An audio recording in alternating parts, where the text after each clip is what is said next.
ദൈവത്തിൻ്റെ അതിപരിശുദ്ധ നാമം മഹത്വപ്പെടുമാറാകട്ടെ. നമ്മളിന്ന് വായിക്കുന്നത് വിശുദ്ധ ലൂക്കോസിൻ്റെ സുവിശേഷം 2-ാം അധ്യായം 41 42 വാക്യങ്ങൾ.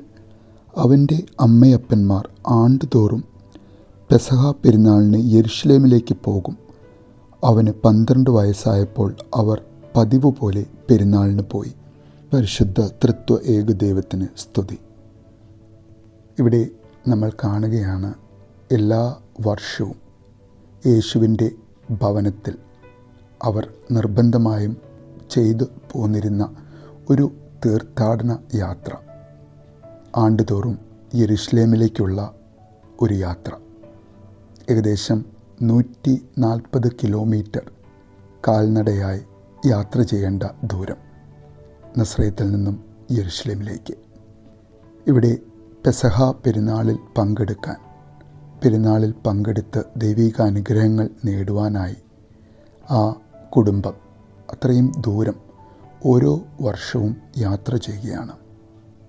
ഈജിപ്തിലെ അടിമത്തത്തിൽ നിന്നുള്ള മോചനത്തിൻ്റെ അനുസ്മരണം നടത്തുന്ന യഹൂദന്മാരുടെ പെസഹ പെരുന്നാൾ. വിശുദ്ധ തോറ എന്ന യഹൂദ മത ഗ്രന്ഥത്തിൽ യഹോവയാം ദൈവം ഇസ്രായേൽ ജനത്തിന് കൊടുത്തിട്ടുള്ള കൽപ്പനകളിൽ ഒന്ന്. ഇവിടെ യേശുവിൻ്റെ അമ്മയും കുടുംബനാഥനായ യോസേഫും ഇത്രയും ദൂരം ആ യൗവനത്തിലേക്ക് പ്രവേശിച്ച മകനുമായി യാത്ര ചെയ്യുകയാണ്.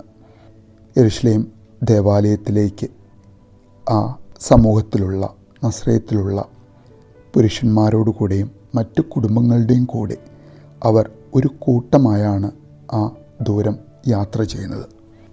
യേശുവിൻ്റെ യൗവന ജീവിതത്തിലെ വളരെ പ്രസിദ്ധമായ ഒരു സംഭവം യെരുശലേം ദേവാലയത്തിൽ നടക്കുന്ന ഒരു യാത്ര.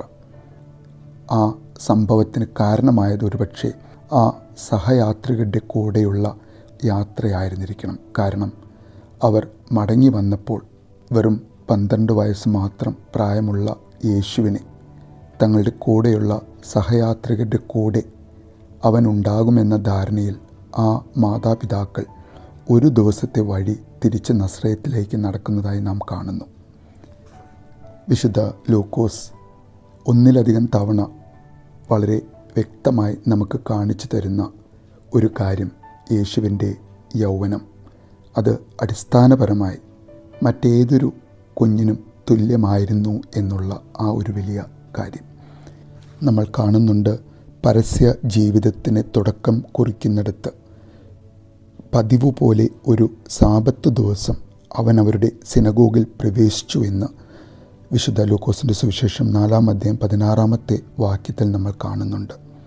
അതെ, യേശുവിന് സാബത്ത് ദിവസം പതിവായി ദേവാലയത്തിൽ പോകുക, സിനഗോഗിൽ പോകുക, ആരാധനയിൽ പങ്കെടുക്കുക, ദൈവവുമായി അഭിമുഖം വരിക എന്നുള്ളത് ചെറുപ്പം മുതലേ യൗവനത്തിലെ യേശു പരിശീലിച്ച, യേശുവിനെ അവൻ്റെ മാതാവും വളർത്തുപിതാവും പരിശീലിപ്പിച്ച ആ മാർഗത്തിലൂടെ യേശു യൗവനത്തിൽ ആ തിരുക്കുടുംബത്തിൽ വളരുന്നു. അങ്ങനെ വളരുവാൻ സാഹചര്യമൊരുക്കുന്ന ഓരോ കുടുംബവും ഒരു തിരുക്കുടുംബമായി നമ്മുടെ ഇടയിലും ഉണ്ടാകട്ടെ എന്ന് നമുക്ക് ആഗ്രഹിക്കാം.